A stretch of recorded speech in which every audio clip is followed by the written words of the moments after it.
नमस्कार दोस्तों, मेरा नाम है मनीष कुमार सिंह और आप देख रहे हैं 4 PM महाराष्ट्र। मैं फिर से हाजिर हूं आपके सामने मुंबई महाराष्ट्र की बड़ी खबर के साथ में। जी हाँ, तो अभी वीडियो अगर आपने देखना शुरू किया है तो मैं बोलूंगा कि आप वीडियो पूरा देखना, क्योंकि यहाँ पर जो रैली हुई है एनडीए गठबंधन यानी एनडीए, जो पूरी नरेंद्र मोदी और उनकी पूरी सेना उनके साथ में, और वही दूसरी रैली जस्ट जो है उनसे कुछ दूरी पर बैंड्रा है, वहां पर इंडिया अलायंस की हुई है। यानी कल दो बड़ी रैलियां हुई हैं और मैं बात करूंगा उन दो रैलियों में जो बड़ी बड़ी बातें कही गई हैं कि किसने किस पर क्या आरोप लगाया, किसने क्या बोला है। तो ये वीडियो को आप पूरा देखिएगा और बताइएगा कमेंट बॉक्स में भी कि आप क्या सोचते हैं। जी हाँ, तो सबसे पहले शुरुआत करते हैं शिवाजी पार्क में जो है वो बीजेपी की तरफ से जो है रैली की गई, जहां पर जो बीजेपी के साथ में जो उनकी अलायंस पार्टियां हैं, चाहे वो एकनाथ शिंदे की जो नेतृत्व वाली शिवसेना है या फिर बात करें राज ठाकरे, देवेंद्र फडणवीस, तमाम जो है नेता वहां पे मौजूद रहे। और मैं आपको बताऊं कि वहां से फिर से एक बार मोदी ने जो है वो वही जो पिछली बार चौथे फेज से पहले जब आए थे तो नकली शिवसेना और तमाम बातें कही थी, उसके बाद फिर से उन्हीं बातों को दोहराया है। और जी हाँ, साथ ही साथ चाहे वो आर्टिकल 370 की बात हो, चाहे वो बात राम मंदिर की हो, चाहे फिर जो गरीब है, जो जिनको राशन दिया गया उनकी बात हो, फिर चाहे फ्री चिकित्सा की बात हो, ये तमाम बातें नरेंद्र मोदी ने कही हैं। और साथ ही साथ कहा है कि वो मुंबई को जो है बहुत बड़ी सौगात देने वाले हैं और 2047 का जो लक्ष्य लेके चल रहे हैं। इन तमाम चीजों के बीच में जो है नरेंद्र मोदी का भाषण जो है वो चलता रहा। लेकिन सबसे बड़ी खास बात यहां रही, जो ये रैली हुई शिवाजी पार्क में, इसने ये रही कि इसमें जो है वो राज ठाकरे भी मौजूद रहे। लेकिन जो दूसरी रैली चल रही थी बैंड्रा में, जहां पर जो दिल्ली के मुख्यमंत्री हैं अरविंद केजरीवाल, वो भी वहां मौजूद रहे, शरद पवार वहां मौजूद रहे, संजय संजय जो है केजरीवाल के मंत्री, वो भी वहां मौजूद रहे, उसके बाद संजय राउत मौजूद रहे, और सबसे बड़ी बात जिसकी हवा इस समय बनी हुई है महाराष्ट्र में, उद्धव ठाकरे, वो भी वहां पर मौजूद रहे। और उद्धव ठाकरे ने इस मौके पर भी नरेंद्र मोदी को आड़े हाथों लिया है। जहां एक तरफ नरेंद्र मोदी ने नकली शिवसेना और तमाम बातें कही, वहीं उद्धव ठाकरे ने भी जमकर नरेंद्र मोदी को जो है वो निशाने पर लिया और कहा है कि शिवाजी पार्क में जितने भी लोग हैं वो सब भाड़ोत्री हैं, यानी भाड़े के लोग हैं, और जो तोड़ तोड़ करके जहां तहां से पार्टियों से इकट्ठा किए हुए लोग हैं। अगर असली शिवसेना जो है वो यहाँ पर मौजूद है, जहां पर मैं उद्धव ठाकरे खुद मौजूद हूं, जहां एनसीपी के नेता शरद पवार मौजूद है, ये तमाम बातें जो है उद्धव ठाकरे ने कही हैं। तो एक तरफ से कहा जाए कि जहां नरेंद्र मोदी ने जो है विपक्षियों पर हमला बोला है, वहीं सेम टाइम पर जो अपोजिशन है उद्धव ठाकरे और अरविंद केजरीवाल, शरद पवार, उन्होंने भी जमकर एनडीए और उनकी सहयोगी पार्टियों को निशाने पर लिया है। यानी एक तरीके से जो लोकसभा की जो चुनावी महाभारत है वो मुंबई के 13 सीटों पर, मुंबई की 6 सीटें और जो आसपास के जो सीटें हैं, जिसमें कि मैं पहले बता चुका हूं, इसमें पालघर आता है, नासिक, कल्याण, ये सब जो सीटें, इनको मिला के जो 30 सीटों की लड़ाई है 20 मई को, उसको देखते हुए मुंबई की ये जो रैली हुई है, दोनों की दोनों महारैली इसको कह सकते हैं, जो महाभारत से पहले की एक शंखनाद की तरह जो है गूंजा है आखिरी में। लेकिन आपको बता दूं कि यहाँ पर जो बैंड्रा में जो रैली हुई है, जहां पर उद्धव ठाकरे खुद मौजूद थे, उन्होंने फिर से जो है जनमानस को इकट्ठा किया और ये तमाम बातें कही, और कई बातें जो है वो चुटकियां लेते हुए भी कह गए भीड़ में कि कितने लोग हैं यहाँ पर जो भाड़े से लाए गए हैं। जब किसी ने हाथ नहीं उठाया तो चुटकी लेते हुए उन्होंने कहा वो इसीलिए क्योंकि सारे के सारे जो है वो नरेंद्र मोदी की सभा यानी कि शिवाजी पार्क में बैठे हुए हैं, और यहाँ पर जो लोग मौजूद है वो सारे असली है, सारे के सारे,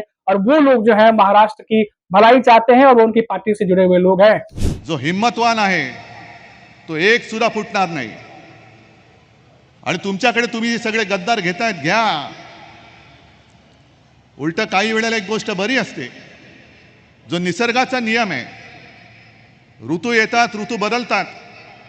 पानं उगवतात, पानं सडतात, आणि सडलेली पानं ही झडलीच पाहिजेत। ती जोपर्यंत झडत नाही तोपर्यंत नवीन अंकुर फुटत नाहीत। ये चुटकी लेते हुए उद्धव ठाकरे ने बात कही है। वहीं अगर हम बात करें केजरीवाल की, तो केजरीवाल ने सबसे ज्यादा फोकस किया, जो उन्हें जेल भेजा गया उस चीज को लेकर के उन्होंने महाराष्ट्र की जो मुंबई की जनता है उसके सामने जो उनकी पक्ष थे उसको उन्होंने रखा और बोला कि किस तरीके से उन्हें जेल में डाला गया और उनको उम्मीद नहीं थी कि वो इतनी जल्दी जो है वो बाहर आ जाएंगे। लेकिन एक बात जो उन्होंने पूरे बल देकर कही है, वो उन्होंने ये कहा है कि मैं यहाँ वोट मांगने नहीं आया हूँ, बल्कि मैं भीख मांगता हूं कि आप वोट दीजिए इंडिया अलायंस को, ताकि लोकतंत्र की रक्षा की जा सके। तो ये बहुत बड़ी बात अरविंद केजरीवाल भी जो है रैली में बोल गए। इसके बाद शरद पवार, संजय राउत, तमाम बड़े नेता जो थे पार्टी के, उन्होंने जो है इस रैली में संबोधन करते हुए जो है वो तमाम बातें अपने अपने कही है। वहीं बात कर ले अगर राज ठाकरे की, तो राज ठाकरे जो है वो पीएम नरेंद्र मोदी के साथ शिवाजी पार्क में दिखाई दिए और वहां पर जो है उन्होंने जो बीजेपी की तरफ से किया गया, चाहे वो आर्टिकल 370 की बात हो, राम मंदिर की बात हो, या फिर जो अन्य जो चीजें गिनाई उन्होंने वहां पर बीजेपी के किए हुए कार्यों को, और साथ ही साथ कहा कि नरेंद्र मोदी को जो है इस बार फिर से सत्ता में लाना है, पीएम बनाने, कई सारी बातें जो है बीजेपी के फेवर में उन्होंने कही है। महाराष्ट्र की गौरव को ठेस पहुंचाने वाले लोग, साथियों, वो भी एक वक्त था कभी शिवसेना की पहचान यहां घुसपैठियों के खिलाफ खड़े होने की थी। आज वही नकली शिवसेना सीएए का विरोध कर रही है। इनको अब हिंदुओं, बौद्ध, जैन, सिख शरणार्थियों को नागरिकता देने पर भी आपत्ति है। तो ये जो शिवाजी पार्क में जो दिखाया गया है कि एक तरीके से ठाकरे बनाम ठाकरे भी हो चुका है, क्योंकि राज ठाकरे जो है वो पीएम नरेंद्र मोदी के सपोर्ट में खड़े दिखाई देते हैं। हालांकि वो कहते हैं कि बिना शर्त जो है वो समर्थन दे रहे हैं। वहीं अगर हम बात करें अपोजिशन में, तो वहां पर इंडिया अलायंस और पूरी गठबंधन जोर शोर से लगी है कि इस बार कैसे भी करके सत्ता से बीजेपी को बाहर करना है। जैसा कि एक तरफ नरेंद्र मोदी शिवाजी पार्क में कहते हैं कि अब की बार 400 पार, तो वहीं उद्धव ठाकरे जस्ट कुछ ही दूरी पर उनकी रैली चल रही थी जहां वो कह रहे थे कि अब की बार बीजेपी तड़ी पार। तो यानी जो दोनों जो सभाएं हो रही थी, आप यकीन मानिए जिस तरीके से वहां पर लोग इकट्ठा हुए थे, जिस तरीके से जो तमाम भाषणबाजी चल रही थी, ऐसा लग रहा था कि आमने सामने की लड़ाई जो है वो 20 मई से पहले ही जो है वो 17 तारीख को ही मई में चल रही है मुंबई में। ये तमाम बातें जो है ये सामने आई हैं, और मैं आपको बता दूं थोड़ी सी डिटेल की, फिर से मैंने ये पहले भी बताया हुआ है, फिर से मैं आपको बता देता हूं कि ये जो 20 मई को जो चुनाव होने वाला है, इसको बहुत अहम माना जा रहा है। वो इसीलिए क्योंकि 48 सीटों पर जो है वो ऑलरेडी जो है 13 सीटें ही बची हैं जिस पर आखिरी मतदान होना है, और यूपी के बाद सबसे ज्यादा सीटें महाराष्ट्र में हैं, और महाराष्ट्र की सीटें जो है वो तय करेंगे कि दिल्ली में कौन बैठेगा। इस पर बहुत ज्यादा दारोमदार है, क्योंकि बीजेपी जो है 2014 की बात कर ले या 2019 की बात कर ले, दिल्ली की सत्ता लेने में महाराष्ट्र का बहुत बड़ा योगदान रहा है जब वो शिवसेना के साथ अलायंस में थी, क्योंकि 40 से ज्यादा सीटें जीत करके वो दोनों बार दिल्ली पे काबिज हुई है, केंद्र सरकार में उसने सत्ता बनाई है। लेकिन इस बार समीकरण वैसे नहीं है, जैसा कि मैंने आपको फिर से बताया कि इस बार उद्धव ठाकरे ये ठान कर रखे हैं कि इस बार महाराष्ट्र से बीजेपी तड़ी पार, और वहीं दूसरी तरफ नरेंद्र मोदी ये कहते हैं कि इस बार 400 पार। हालांकि जमीनी हकीकत तो मैं पहले भी आपको बताते रहा हूं कि इस बार 40 से ज्यादा सीटें लाना बीजेपी के लिए बहुत मुश्किल दिखाई दे रहा है। ना सिर्फ इंडिविजुअल सीट बाय सीट की मैं बात कर रहा हूं, बल्कि जो वोटर्स हैं उनके अंदर भी है, क्या क्या फीलिंग है, क्या क्या उनके दिमाग में चल रहा है, इसका एक आइडिया मैंने आपको कई सारे पिछले वीडियोस में दिया हुआ है। अगर आप देखना चाहें तो जो वीडियोस मैंने अपलोड किए हुए हैं 4 PM महाराष्ट्र पे, आप वहां जाकर देख सकते हैं। लेकिन फिलहाल कुल मिलाकर यही कहा जा सकता है कि ये जो रैली हुई है दोनों साइड से, जो जिस तरीके से आक्रमण हुआ है, अग्रेशन दोनों साइड से दिखाया गया है, इसको देखते हुए समझ में आ रहा है कि ये 13 सीटें कितनी इंपॉर्टेंट हैं। नरेंद्र मोदी जो खुद 20 से ज्यादा यानी 20 से करीब सभाएं कर चुके हैं महाराष्ट्र में, और लगातार वो महाराष्ट्र में जो है अलग अलग जगहों पर जा जाके अपने कैंडिडेट्स के लिए जो है वो किस तरीके से प्रचार प्रसार कर रहे हैं, ये एक इनडायरेक्टली मैसेज भी है कि वो भी जानते हैं कि महाराष्ट्र से सीटें निकालना इतना आसान नहीं है इस बार। भले ही बीजेपी जो है वो खुलेआम स्टेज पर ये कहती है कि 40 के ऊपर जाएंगे, लेकिन दबी जबान में वो भी ये जानते हैं, वरना पीएम नरेंद्र मोदी को इतनी सारी जो रैलियां है वो महाराष्ट्र में करने की जरूरत नहीं पड़ती। और वहीं अगर हम बात करें उद्धव ठाकरे की और कांग्रेस पार्टी की, तो ये दोनों ही पार्टियां जो है ग्राउंड लेवल पर,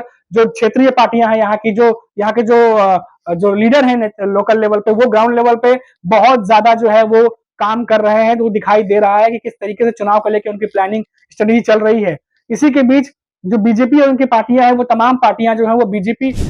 मोदी के चेहरे पे लड़ रही है कि नरेंद्र मोदी जो है वो सत्ता में आए, उनके लिए वोट करिए। इसीलिए नरेंद्र मोदी को बहुत ज्यादा रैलियां करनी पड़ी, हर जगह जाना पड़ा, क्योंकि उनका ही चेहरा देखा करके जो है वो वोटर्स को जो है बीजेपी की तरफ खींचने की और उनका वोट जो है लेने की कोशिश की जा रही है।